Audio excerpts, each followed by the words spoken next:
ஒரு டைரக்டரு தான் படத்துடைய முழு கதையையும் கிளைமேக்ஸையும் படத்துடைய டைட்டில் கார்டு ஸ்க்ரோலிங்ல ஓடும் போதே தைரியமா சொல்லிடுறாரு.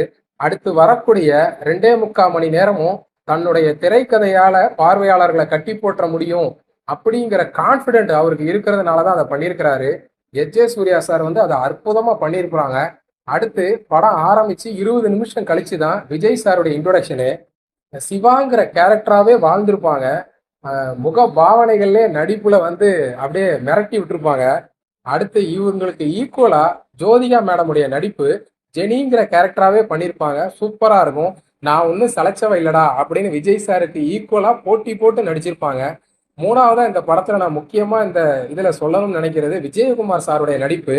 சின்ன வயசு ஜோதிகாவா பண்ணியிருந்த அந்த பொண்ணு வந்து ஸ்கவுட்டிங்க்கு செலக்ட் ஆகி பெங்களூருக்கு பெர்மிஷன் கேட்கும்போது கிடைக்காது. அப்போ கோவப்பட்டு கட்டிலுக்கு கீழே போய் படுத்துக்கிடுவாங்க. அப்போ விஜயகுமார் சார் வந்து போய் சமாதானப்படுத்துவாங்க. ஒரு அப்பா தான் பொண்ணை சமாதானப்படுத்துற சீன் வந்து அவ்வளவு அற்புதமா இருக்கும் பார்க்கிறதுக்கு. அடுத்து முதல்ல விஜய் சாரும் விஜயகுமார் சாரும் சந்திக்கிற சீன் வரும். கார்ல கான்வர்சேஷன் அப்படியே நடந்துகிட்டே வந்து ஒரு டீ குடிக்கிற சீனா அது முடியும். அதுல விஜயகுமார் சாருடைய நடிப்பா இருக்கட்டும், விஜய் சாருடைய நடிப்பா இருக்கட்டும், ஜோதிகா மேடமுடைய நடிப்பா இருக்கட்டும், சூப்பரா இருக்கும் பார்க்கிறதுக்கு. இந்த படத்துடைய பெரிய பில்லர் அப்படின்னு நான் நினைக்கிறது தேனிசை தென்றல் தேவா அவர்கள் தான். படத்துடைய பிஜிஎம்மா இருக்கட்டும், எல்லா பாடல்களும் கேட்கறதுக்கு அற்புதம். எனக்கு பர்சனலா வந்து மொட்டு ஒன்று மலர்ந்திட மறுக்கும் பர்சனல் ஃபேவரெட்டு. உங்களுக்கு என்ன பாட்டு பிடிக்கும்னு கமெண்ட் செக்ஷன்ல கமெண்ட் பண்ணுங்க.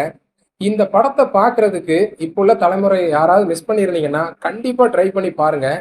இந்த படத்தை பார்க்கறதுக்கு நீங்க விஜய் சாருடைய ரசிகரா இருக்கணும்னு கட்டாயம் கிடையாது. நீங்க ஒரு சாதாரண சினிமா ரசிகனா இருக்கலாம். இல்ல நீங்க லவ் பண்ணிட்டு இருக்கலாம். இல்ல லவ்வுக்காக காத்திருக்கிறவங்களா இருக்கலாம். இந்த படம் கண்டிப்பா உங்களை கனெக்ட் பண்ணும். 25 வருஷம் கழிச்சும் இந்த படம் பார்த்ததுல எனக்கு குஷி தான்.